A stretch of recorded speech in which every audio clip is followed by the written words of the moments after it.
کھڑے ہو کر صلاۃ و سلام پڑھنے کی مخالفت کرنے والے کہتے ہیں کہ یہ بدعت ہے، اور حدیث شریف میں ہے کہ ہر بدعت گمراہی ہے، لہذا کھڑے ہو کر صلاۃ و سلام پڑھنا گمراہی ہے۔ یہ ان کا کہنا پڑ گیا۔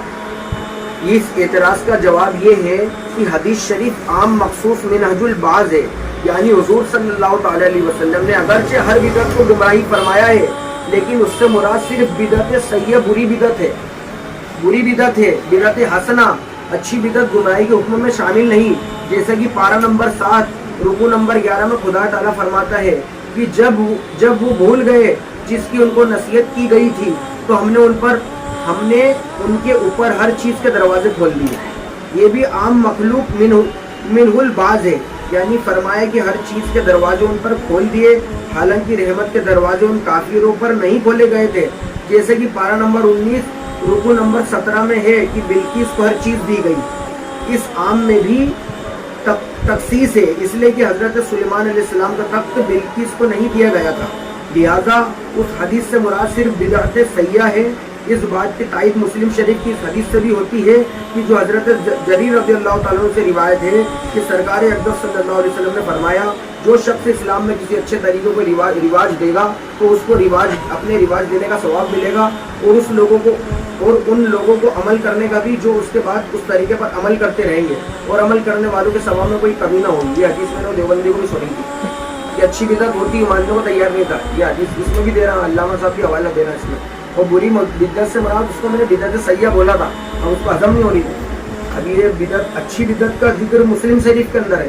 حضور فرمانا ہے کہ جو اچھا کام ایجاد کرے گا، جو کوئی اچھا کام ایجاد کرے گا اس ایجاد کرنے والوں کو بھی ثواب ملے گا، اور جتنے لوگ اس پر عمل کریں گے ان کو بھی ثواب ملے گا۔ اور حضور نے فرمایا جو برا کام ایجاد کرے گا اس پر بھی وہ بھی گناہ گار ہوگا، اور جو اس پر عمل کریں گے وہ سب بھی گناہ گار ہوں گے۔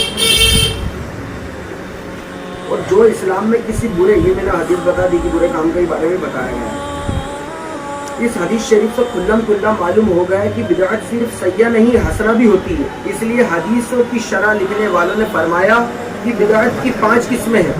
بدعت کی کتنی قسمیں؟ 5۔ اچھے سے ذہن میں بٹھا لینا۔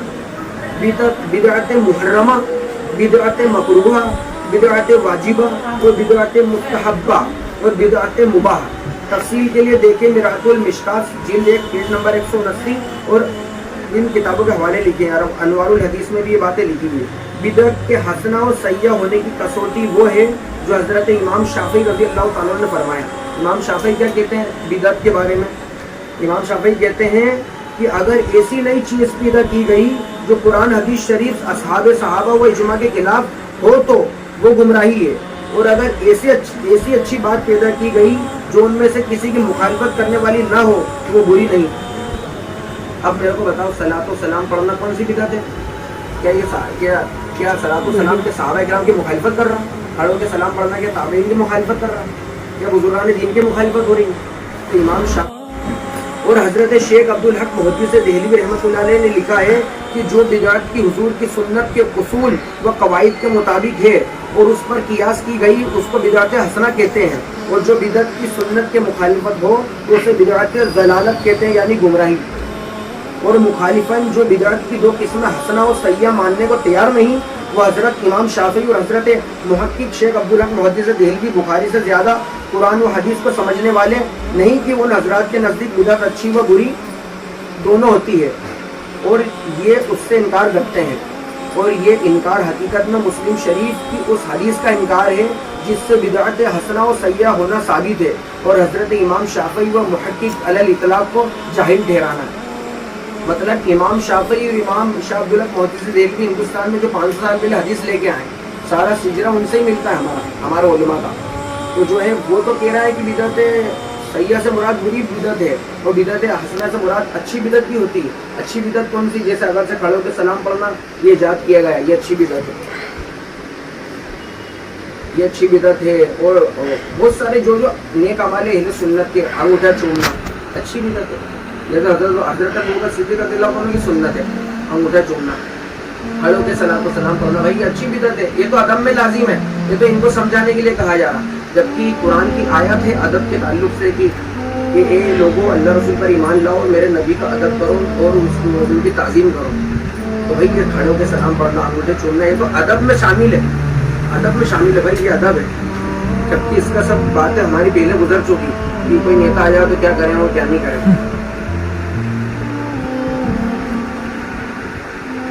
اس اعتراض کا جواب یہ ہے، اب دیکھنا، تعظیم کی مخالفت کرنے والوں کا ایک اعتراض یہ بھی ہے کہ صحابہ نے کھڑے ہو کر تعظیم نہیں کی، آپ کیوں کرتے ہیں؟ کیا آپ صحابہ سے بڑھ کر ہیں؟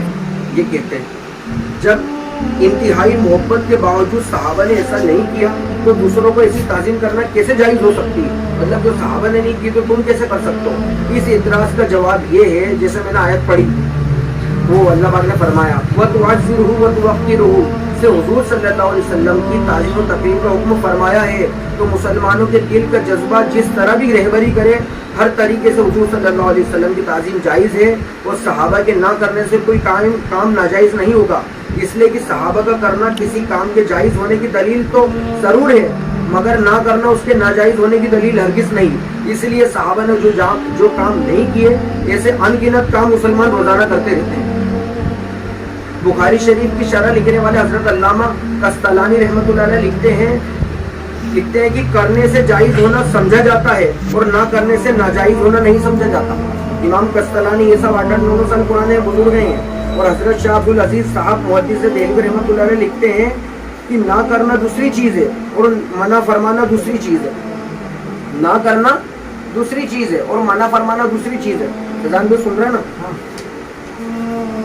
لہذا صحابہ کے نہ کرنے سے کھڑے ہو کر تعظیم کرنے کو شرک اور کفر یا حرام و ناجائز ٹھہرانا غلطی ہے.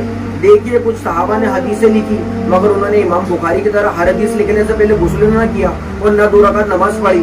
اسی طرح صحابہ چلتے پھرتے اٹھتے بیٹھتے ہر حال میں حضور صلی اللہ علیہ وسلم کی حدیث پاک ایک دوسرے سے بیان کرتے تھے. یعنی حضرت امام مالک کی طرح ایک دوسرے سے حدیث بیان کرنے کے لیے صحابہ غسل نہیں کرتے تھے، نہ کپڑے میں عطر لگاتے تھے اور نہ ان کے لیے خوشبو سلگاتے تھے. ملاحظہ ہو بخاری شریف میں لکھا ہوا ہے. تو کیا صحابہ کے اس طرح نہ کرنے سے حضرت امام بخاری اور حضرت امام مالک کا حدیث شریف کی تعظیم کرنا حرام و ناجائز ہو جائے گا اور یہ لوگ گناہ گار قرار دیے جائیں گے؟ معاذ اللہ، نہیں، ہرگز نہیں، بلکہ وہ بلا شبہ جائز اور مستحسن ہی رہے گا. سمجھ میں آ رہی بات؟ تو اسی طرح صحابہ کا کھڑے ہو کر تعظیم نہ کرنے کے باوجود لوگوں کا کھڑے ہو کر حضور صلی اللہ علیہ وسلم کی تعظیم کرنا جائز ہی رہے گا، شرک و کفر یا حرام و ناجائز نہیں ہو جائے گا. کھڑے ہو کر تعظیم کرنے کے بارے میں مخالفت کرنے والوں کے نزدیک بہت بڑا اعتراض یہ ہے کہ حدیث شریف میں کسی کی تعظیم کے لیے کھڑا ہونے کو منع کیا گیا ہے. جیسا کہ حضرت امامہ رضی اللہ تعالیٰ عنہ سے روایت ہے کہ رسول اللہ صلی اللہ علیہ وسلم نے فرمایا کہ تم لوگ نہ کھڑے ہو جیسے عظمی عرب کے علاوہ لوگ ایک دوسرے کے کھڑے ہو کر تعظیم کرتے ہیں. مطلب یہ حدیث بھی پیش کرتے ہیں کھڑے نہ ہونے پر کہ حضور نے فرمایا کہ تم لوگ نہ کھڑے ہو جیسے اجمی عرب کے علاوہ لوگ ایک دوسرے کو کھڑے ہو کر تعظیم کرتے ہیں. اجمی کون لوگ ہیں؟ اپن لوگ. عرب کے علاوہ جتنے سب اپن اجمی ہیں اور وہ عربی ہیں. اور حضرت امیر معاویہ رضی اللہ تعالیٰ سے روایت ہے کہ رسول کریم صلی اللہ علیہ وسلم نے فرمایا کہ جس کو پسند ہو کہ لوگ تعظیم کے لیے اس کے سامنے کھڑے رہیں وہ اپنی جگہ دوزخ میں ڈھونڈ لے.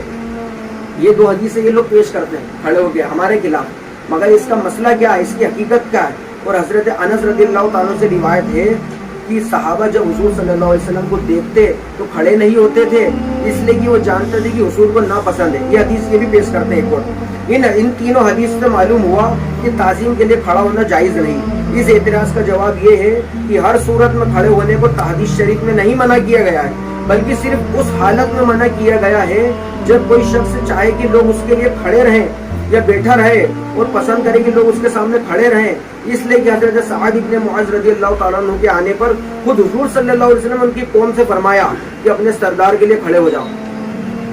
مطلب یہ جو حدیثوں میں آیا کہ کھڑے مت ہو لوگوں کو دیکھ کے کسی، مطلب جیسے تم میں یہ، مگر میں یہ چاہ رہی ہوں کہ میں گھر پہ سے آئے ہو تم لوگ کھڑے ہو، میں یہ چاہتا ہوں. یہ گھمنڈ ہے، یہ بات دھیان رکھنا. گھمنڈ کے تکبر کا یہاں پر تکبر کا رد ہے کہ کوئی شخص یہ پسند کرتا کہ میں آؤں تو لوگ کھڑا ہو جا، رانی پورا کھڑا ہو جا، میری تعظیم کر، ادب کر دے. ایسے شخص کی منادی، اس حرکت کی منادی اس کا رد کیا جا رہا ہے. نہیں تو پھر اس حدیث کا کیا ہوگا؟ اس حدیث کا کیا ہوگا؟ حضور صلی اللہ علیہ وسلم خود فرمایا کہ حضرت سعد ابن معاذ رضی اللہ تعالیٰ کے آنے پر خود حضور صلی اللہ علیہ وسلم نے ان کی قوم سے فرمایا کہ اپنے سردار کے لیے کھڑے ہو جاؤ. بخاری شریف جلد 2 صفحہ نمبر 926 پہ بات کی گئی ہے. حضرت شیخ عبدالحق محدث دہلوی بخاری رحمتullah علیہ و رضوان لکھتے ہیں کہ کھڑا ہونا مکروہ نہیں بلکہ کھڑا ہونے کو چاہنا مکروہ ہے. اگر کوئی شخص کھڑا ہونے کو نہ چاہتا تو اس کے لیے کھڑا ہونا مکروہ نہیں.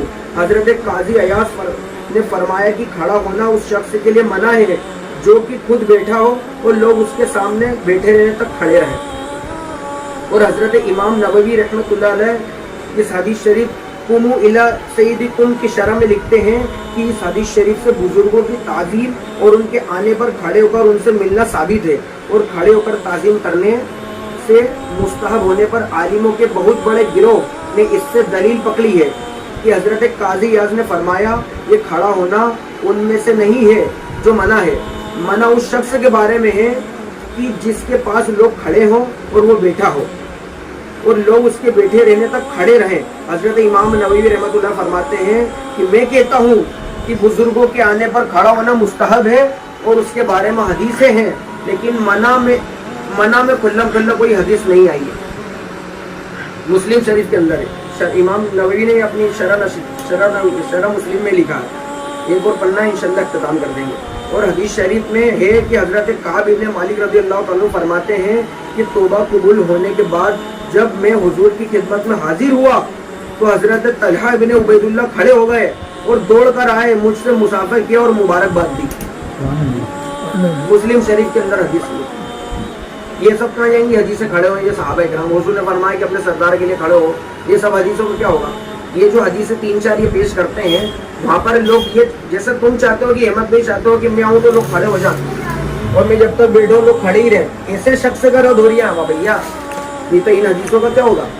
اس حدیث شریف سے ثابت ہوا کہ آنے والے سے مسافہ کرنا, اس کی تعظیم کے لیے کھڑا ہونا اور دوڑ کر اس سے ملنا مستحب ہے.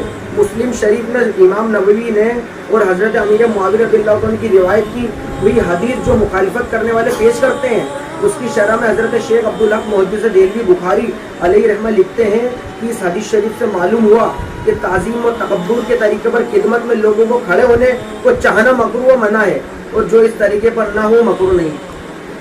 یہ دیکھیں نکال وہی نکل ہے کہ گھمنڈ کی نیت سے لوگ چاہتے ہیں کہ میرے لیے کھڑے ہو جائیں, ان کی منع دی ہے نہ کہ اس کی. اسی لیے بڑے بڑے مفتیوں نے کھڑے ہو کر تعظیم کے جائز ہونے کا فتویٰ دیا. ایک اور پڑھنا آخری انشاءاللہ اس میں اختتام کر دیں. شیخ علاؤالدین محمد ابن علی حسقفی رحمتullah علیہ رضوان تحریر فرماتے ہیں کہ آنے والے کی تعظیم کو کھڑا ہونا جائز بلکہ مستحب ہے, جیسا کہ قرآن پڑھنے والوں کو عالم کے سامنے کھڑا ہو جانا جائز ہے. قرآن مختار میں لکھا ہوا ہے. اور اسی کے حاشیے میں حضرت علامہ ابن عابدین شامی رحمتullah لکھتے ہیں کہ قرآن پڑھنے والے کا آنے والے کی تعظیم کے لیے کھڑا ہونا مکروہ نہیں بلکہ وہ تعظیم کے لائق ہے. اور حضرت شیخ عبدالحق محدث دہلوی بخاری رحمتullah رضوان لکھتے ہیں کہ مطالب المومنین میں کنہا سے نقل کیا ہے کہ بیٹھے ہوئے آدمی کو کسی آنے والے کی تعظیم کے لیے کھڑا ہونا مکروہ نہیں. وہ صلی اللہ تبارک و تعالی علیہ سید المرسلین صلی اللہ تعالی علیہ وسلم. یہ کتاب امام جلال احمد امجدی رحمۃ اللہ کی کتاب ہے تعظیم نبی.